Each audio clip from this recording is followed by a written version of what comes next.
Oi, pessoal, bom dia, tudo bem com vocês? Espero que todos estejam bem. Aqui quem fala é o professor Aislan, do Centro Educacional Paideia, e hoje nós vamos continuar a nossa aula que nós iniciamos na semana passada falando sobre as figuras de linguagem. Vamos lá? Bom, dentro daquilo que a gente estava vendo, que é a linguagem poética, nós nos deparamos com maneiras de se usar a linguagem de uma forma subjetiva, né? Que são as figuras de linguagem. Professor, as figuras de linguagem só são utilizadas em poemas ou textos com linguagem poética? Não, pessoal. As figuras de linguagem são utilizadas tanto na nossa língua falada, no nosso dia a dia, como na nossa língua escrita, mas são bastante utilizadas pela linguagem poética em textos que se utilizam da subjetividade. Por quê? Porque as figuras de linguagem, elas vão trabalhar com estilo, ou seja, é tudo que a gente busca na linguagem poética, na subjetividade dos textos. É colocar de aspectos estéticos no nosso texto, não é? Por isso que as figuras de linguagem elas acabam sendo tão bem empregadas quando a gente está utilizando a linguagem poética, mas não apenas são utilizadas nesse caso. Elas são utilizadas principalmente na nossa língua falada, tá bom? No nosso dia a dia, na nossa forma de falar. A gente viu a comparação, não é? Que é quando é uma comparação mais visual, quando a gente percebe realmente uma comparação, geralmente se utiliza a conjunção como ou alguma outra conjunção que tem essa ideia de fazer uma comparação. Por exemplo, a gente viu aqui no texto, é, aqui já nas primeiras linhas, ó. Tem qualquer coisa que afaga como uma lua macia. Ou seja, está comparando o nome da pessoa, da Maria Lúcia, com uma lua macia, fazendo essa comparação. A gente também viu a metáfora, que também é uma forma de comparar, mas uma forma mais sucinta, ou seja, é uma forma mais indireta de fazer uma comparação, né? Como quando a gente fala, nossa, fulana de tal hoje está amarga. Mas como assim uma pessoa está amarga? Será que alguém foi lá e lambeu o braço dela e sentiu um sabor amargo? Não. No caso, a gente está fazendo uma metáfora, porque geralmente quando a gente experimenta uma coisa amarga, não é tão bom, né? Então, se uma pessoa está amarga, é porque essa pessoa não está com um humor tão bom, ok? Esse tipo de comparação são metáforas. E a gente também viu a metonímia, que é quando a gente substitui algum termo por outro, né? E onde nós temos vários casos, como a gente viu, quando a gente, por exemplo, substitui, diz o nome do autor para falar sobre a obra dele. Aqui, ó, fiz uma nova leitura de Monteiro Lobato este ano. No caso, você não leu Monteiro Lobato, você leu um livro dele, não é? Ou aquela clássica que a gente fala todos os dias, que é tão comum que a gente nem percebe que está fazendo, está se usando uma figura de linguagem. Pode trazer um copo d'água para mim, por favor? Será que daria para a gente segurar um copo feito de água? Não, né? Na verdade, a gente está fazendo, substituindo a expressão um copo com água por um copo de água, né? Cadê? O continente pelo conteúdo. Tomou uma taça de sorvete, tomou um copo de água, tomou uma jarra de suco. Tudo isso é metonímia. Hoje nós vamos ver mais algumas figuras de linguagem, começando pela personificação, que também pode ser chamado de prosopopeia, que a gente já viu numa aula passada, junto com a metáfora, ok? A personificação é quando a gente utiliza, transforma em personagem, traz a um personagem características humanas, mas na verdade essa personagem não é humana. É um animal, é um objeto, às vezes é um sentimento, às vezes é um lugar, ok? Por exemplo, quando eu digo o meu amor hoje acordou. Como assim? O amor acordou? Um sentimento não acorda, nem dorme, nem nada disso. Eu estou personificando um sentimento, não é? Ou então eu digo, meu cachorro disse que está com muita raiva de você. Cachorros não falam. Eu estou personificando uma ação do meu cachorro, ok? Ou então quando eu falo, aquela mesa implica em ficar batendo no meu pé toda vez que eu passo.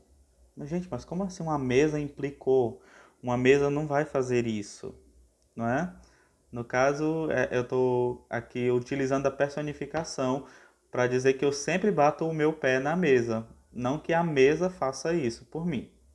Então, essa é a personificação. Outra figura de linguagem é o eufemismo. O eufemismo acontece muito quando alguém fala, por exemplo, nossa, eu conheci uma pessoa que passou dessa para melhor. Gente, passar dessa para melhor, todo mundo sabe o que quer dizer, não é? Quer dizer que a pessoa faleceu, morreu. Só que a gente utiliza um eufemismo para tirar um pouco do desagrado de alguma frase ou expressão ou palavra que a gente considera um pouco pesada. Ao invés de dizer que fulano de tal morreu, a gente utiliza uma expressão mais leve, mais branda, como passou dessa para melhor. Outras expressões, no caso, fulano de tal descansou, fulano de tal agora está no céu, não é? Todas essas expressões são eufemismos para quando a gente não quer falar algo tão desagradável, ok? Aqui no exemplo, olha só. Roga a Deus que teus anos encurtou, que tão cedo de cá me leve a ver-te. Olha só, mais uma forma de dizer, os anos encurtou. Como assim os anos encurtaram? Justamente, quer dizer que a pessoa deveria viver mais anos, mas não viveu, acabou morrendo, não é? Mas é só com isso que acontece o eufemismo? Não. De várias formas acontecem eufemismos. No dia a dia, a gente fala, por exemplo, nossa, aquela sua amiga foi muito estressada com você. Como assim estressada? Estou usando um eufemismo para, por exemplo, dizer que ela foi grosseira, não é? Ou então quando a gente diz a minha avó já está na terceira idade. A terceira idade funciona como um eufemismo para a velhice, não é? E assim a gente vai substituindo aquelas palavras que a gente considera grosseiras, né, por palavras mais brandas ou expressões mais brandas, mais agradáveis. Outra é a hipérbole. Olha só aqui esse texto. Farei que Cadê? Farei que amor a todos a vivente, pintando mil segredos delicados, brandas iras, suspiros magoados, temerosa ousadia e pena ausente. O texto aqui destacado, ó, pintando mil segredos delicados. A hipérbole, gente, é justamente esse exagero, quando a gente exagera muito para falar sobre algo que a gente quer intensificar. Sabe quando você chega para os seus pais e diz assim: olha, eu tô morrendo de fome. Você está fazendo uma hipérbole. Você está exagerando para intensificar a sua intenção de comer. Você está dizendo, você está com fome, mas você não está morrendo de fome, não é? Mas quando a gente usa essa expressão, a gente está fazendo uma hipérbole justamente para intensificar essa nossa fala, para a gente dizer que a gente está com muita fome, ok?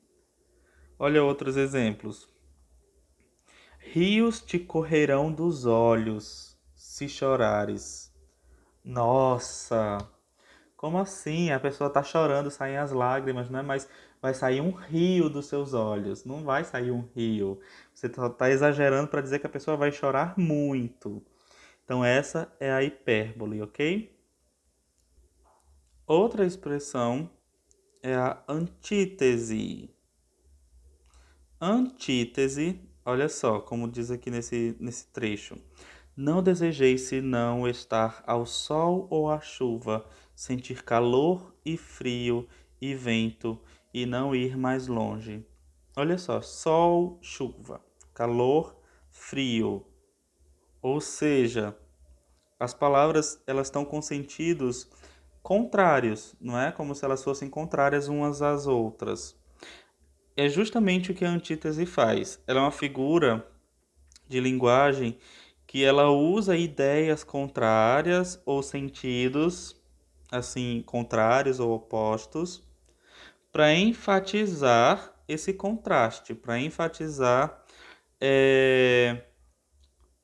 para colocar uma coisa contra a outra, fazer um contraponto, ok? Então a antítese ela sempre vai aparecer dessa forma. Quando a gente diz, por exemplo, é caso de vida ou morte.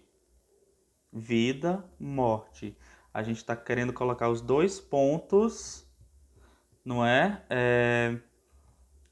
Para fazer esse contraste. É um caso de vida ou morte. Eu preciso comer um bolo de chocolate. É um caso de vida ou morte.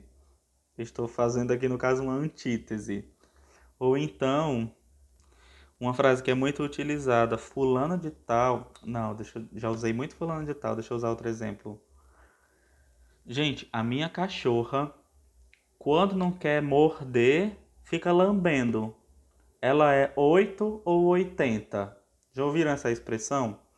A minha cachorra é 8 ou 80. Ou ela quer morder muito uma pessoa, ou ela já gosta e fica lambendo a pessoa. Olhem, isso aí é o uso de uma antítese.